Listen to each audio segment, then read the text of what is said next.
오실 그이가 당신 이오니까 라는 세례 요한의 질문이 있습니다. 예수님은 가난한 사람들에게 자신이 행한 이적들만이 아니라 복음이 전파되고 있다는 사실을 언급하십니다. 가난한 자에게 복음이 전파된다. 마태복음 11장 5절.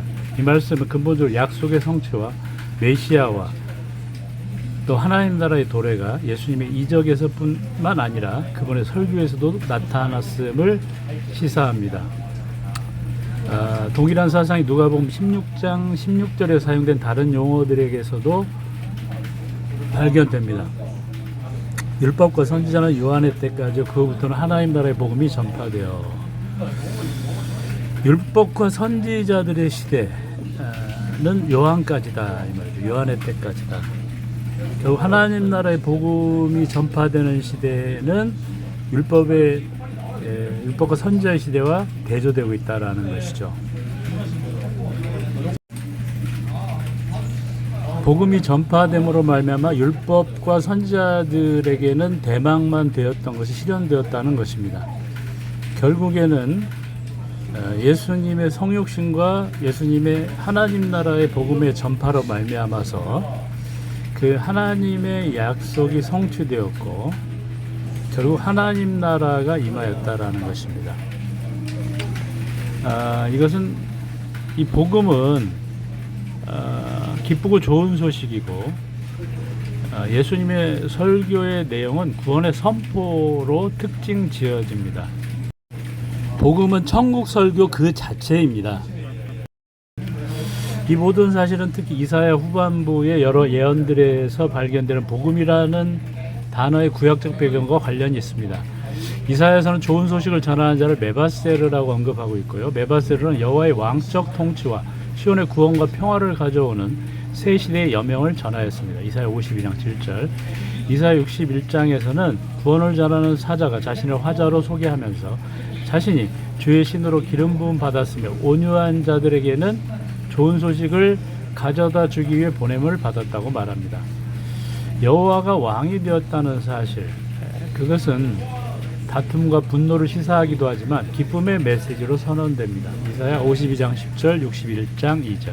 왜냐하면 여호와의 왕적 현현으로 말미암아 그분의 억압받는 백성들이 은총을 입게 되면 그때 여호와는 그의 거룩하신 팔로 원수들을 진멸하실 것이기 때문입니다. 이 좋은 소식이 하나님의 백성들에게 전파되었습니다. 복음이 구원과 기쁨의 소식으로 전파될 수 있는 이유가 여기에 있는 것입니다. 예수님 당시 살던 유대인들 사이에서는 이사야에 나오는 평화를 공포하는 사자에 대한 이미지가 계속 살아 있었습니다. 그 사자가 임할 것이며 메시아 시대가 시작될 것이다.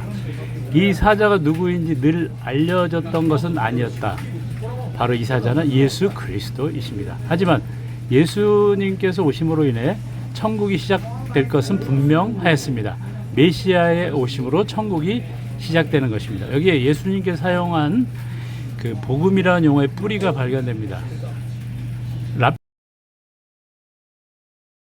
랍비 문헌을 배제하더라도 예수님께서 자신을 이사야가 예언한 기쁨을 전한 메신저와 동일시한 것은 분명합니다.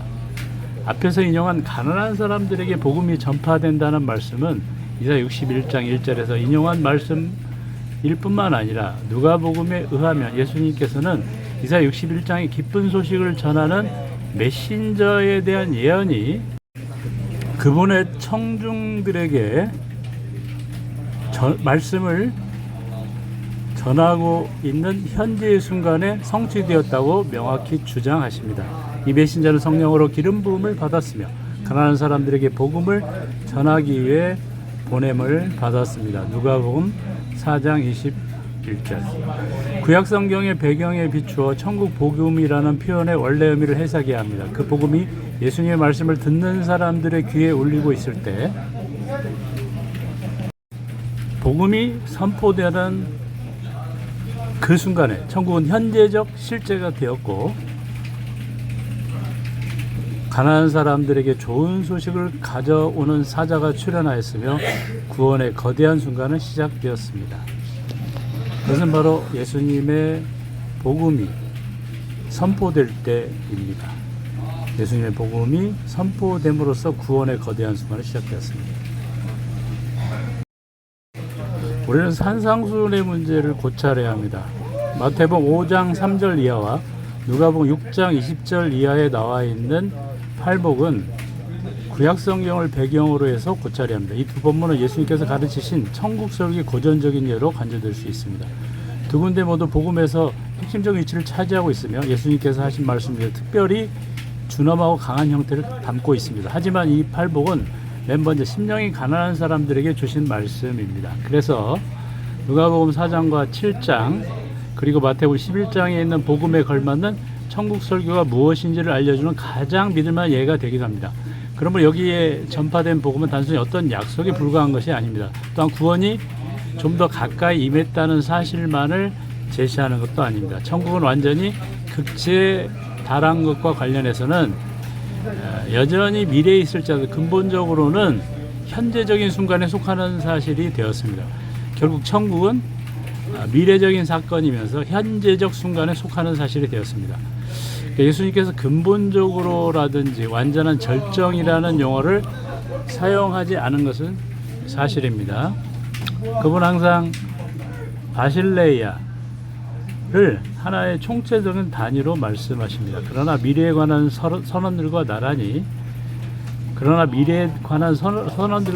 현재적인 설교도 포함이 되고 있습니다. 하나님 나라에 관련된 설교는 예언과 알림뿐만 아니라 선포와 반포로도 특징 지어집니다. 이러한 사실은 예수님께서 하나님 나라의 복음을 전파하시는 권위와 능력으로 먼저 설명됩니다. 예수님의 말씀은 표적일 뿐만 아니라 능력으로 충만해 있습니다. 예수님의 말씀은 만물을 마음대로 하며 구원을 결정짓는 말씀입니다. 단순한 어떤 말씀이 아니라 그 말을 한 사람의 기쁜 뜻을 성취하는 말씀입니다. 성취의 말씀입니다. 성취의 사역. 그 성취 사역의 선포이고 확증입니다. 이런 이유 때문에 예수님께서 귀신을 내어 쫓으실 때 사용한 말씀입니다. 그분이 복음을 선포하실 때 사용한 말씀 사이에는 근본적인 차이가 없습니다. 두 경우 모두 말씀과 그 말씀이 지시하는 내용은 함께 가는 것입니다. 중풍병자를 고친 사건이 있습니다. 마가복음 2장 1절에서 12절. 중풍병자를 고친 예만큼 말씀과 말씀이 지시하는 내용을 분명하게 잘 연결해주는 예는 없을 것입니다. 여기에는 복음 선포가 먼저 나옵니다. 소자야, 내 죄사함을 받았느니라. 이 복음의 선포, 죄사함의 선포는 놀라운 선포입니다. 서기관들이 이것을 신성모독이라고 생각했습니다. 예수님은 이를 하시고 질문하셨습니다. 중풍병자에게 내 죄사함을 받았느니라 하는 것과 일어나 내 상을 가지고 걸어가라 하는 말이 어느 것이 쉽겠느냐. 예수님의 말씀의 능력, 하나님 외에 누가 죄를 사할 권세가 있느냐 라는 이 바리새인들의 이의제기에 대해서 바로 복음 전파가 문제시 되었습니다. 과연 예수님에게 이 말을 할 만한 자격이 있으며 그분이 말씀하신 대로 행할 수 있었을까? 이 사상을 긍정문 형태로 바꾸어 다시 쓸 수 있을 것입니다. 하지만 너희는 인자에게 땅 위에서 죄사함 권세가 있다는 사실을 알 것이니라. 이 말씀은 죄사함의 설교나 하나님께서 그들을 용서하실 것이라는 약속이 아닙니다. 이 말씀은 여기서 문제시되고 있는 죄사함 그 자체입니다. 이것은 5절에 나와 있는 동사의 현재 시제 너의 죄사함을 받았느니라와 땅에서라는 단어에서 발견됩니다.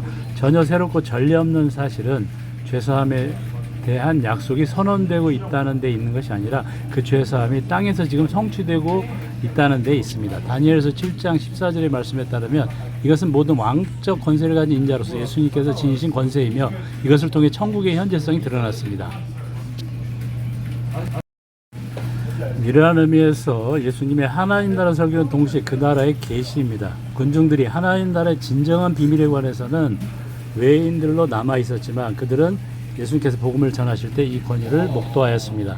대부분의 경우에 군중들은 예수님의 설교에 걸려 넘어졌습니다. 왜냐하면 그들은 인간이 오로지 하나님에게만 속한 그러한 권세를 가지고 말한다는 것을 신성 모독이라고 생각했기 때문입니다. 마가복음 2장 7절에 따르면 이러한 이유로 예수님의 대적자들은 그의 말로 예수님을 책잡을 했습니다. 마태복음 22장 15절, 마가복음 12장 13절, 누가복음 20장 20절 26절. 그들은 예수님의 말에서 그분의 절대적인 권위 주장을 감지할 수 있었고 그것으로 예수님이 위험인물이라고 생각하였습니다.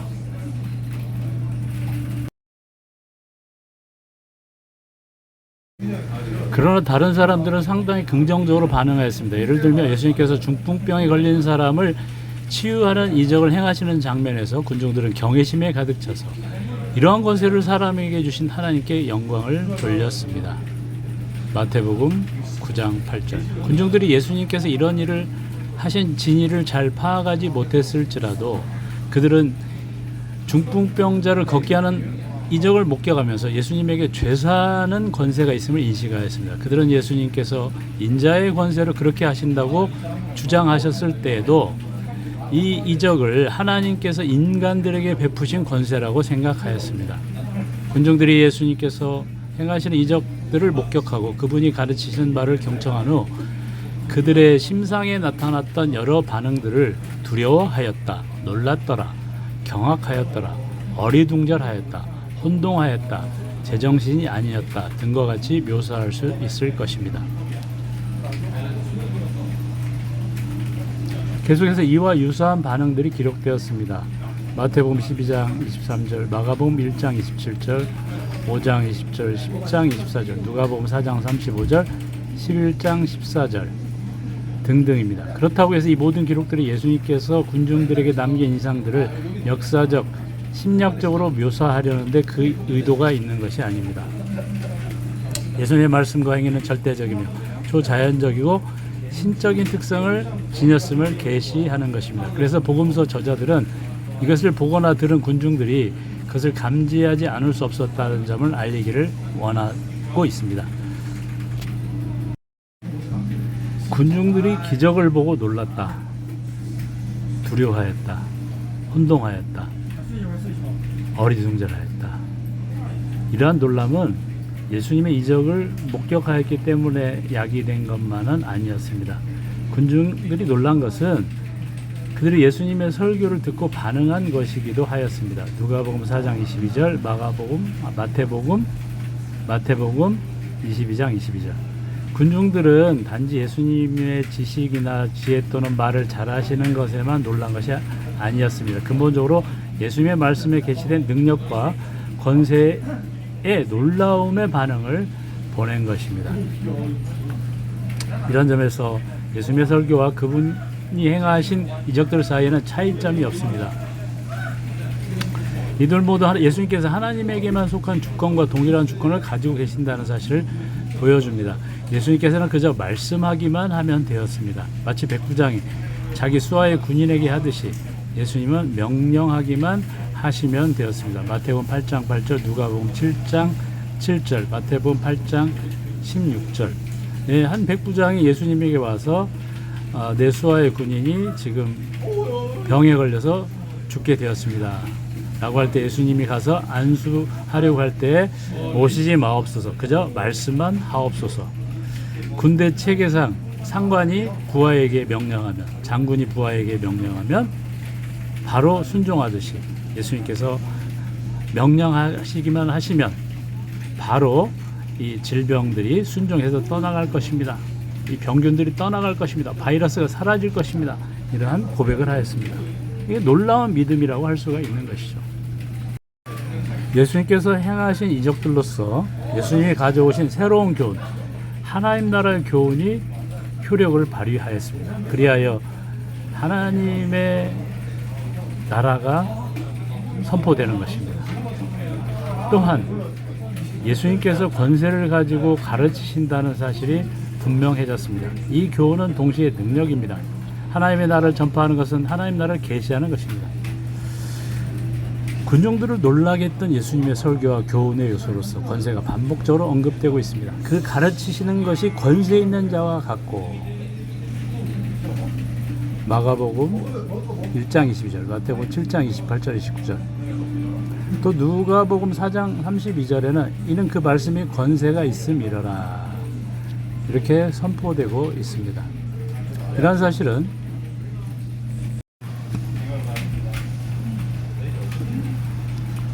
이러한 사실은 구원 선포로서 복음 전파의 관점에서만이 아닌 예수님의 계명에까지 해당하는 것입니다. 마가복음 1장 22절과 마태복음 7장 29절에서는 예수님의 설교가 서기관들의 그것과 대조되는 것으로 언급되어 있습니다. 이스라엘 선생들도 권세를 가지고 가르쳤던 것은 사실입니다. 마태복음 23장 3절에서 4절. 그들이 가르치는 계명들도 정당한 계명들이었습니다. 그러나 그들이 가진 권세는 그 기원이 다릅니다.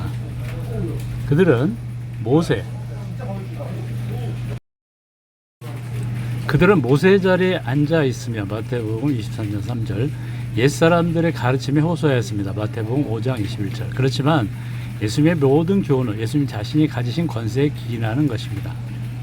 산상보훈에서 반복되어 사용하고 있는 그러나 나는 너에게 이르노니를 주목하면 되는 것입니다. 예수님 자신의 권세를 선포합니다. 예수님의 계명들은 절대적인 권위로서 명령된 것이고 무제한적인 효력을 지닙니다. 하늘과 땅은 없어지더라도 예수님의 말씀은 영영이 없어지지 아니할 것입니다. 마가복음 13장 3절. 이러한 모든 것은 예수님의 인격과 사명의 중요성에 의해서만 설명될 수 있음이 분명합니다. 군중들이 예수님의 이적을 보고 놀라고 그분의 말씀을 듣고 기이하게 생각하고는 이는 누구이기에 죄도 사하는가? 누가복음 7장 49절. 이렇게 질문한 것은 예수님이 누구이신지 바로 신적 권세를 가지신 분이심을 반영하고 있습니다. 예수님의 행위와 복음 선포 속에 계시던 하나님 나라의 현재성과 그분이 선포하시는 구원과 그분이 심령이 가난한 자에게 베풀어 주신 복의 소유 등은 모두 예수님이 누구신가라는 비밀 속에 담겨 있습니다. 예수님 바로 하나님의 아들임의 신적 권세를 가지신 분이십니다.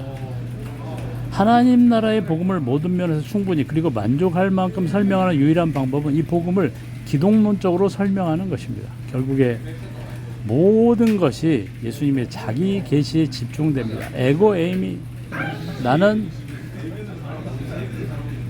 선한 목자라, 나는 포도나무에 너희는 가지라, 나는 양의 문이라, 나는 생명의 떡이라, 나는 생수라. 예수님께서 가져오신 성취와 새로운 조류들은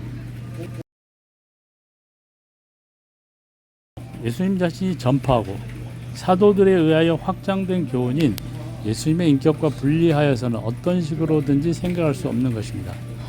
도리어 예수님이 가져오신 성취는 예수님의 인격 속에 있으며 예수님과 함께 제시된 역사적인 사건, 곧 예수님 자신 속에 들어있는 것입니다.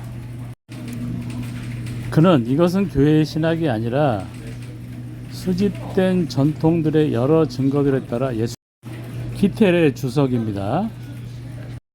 예수님의 사명에 대한 그의 인식이라고 덧붙입니다. 예수님의 인격과 더불어 복음의 내용이 형성됩니다. 예수님은 그분의 말씀 속에 하나님 나라 바실레아를 가져오며 그 나라는 하나님 나라는 실현됩니다.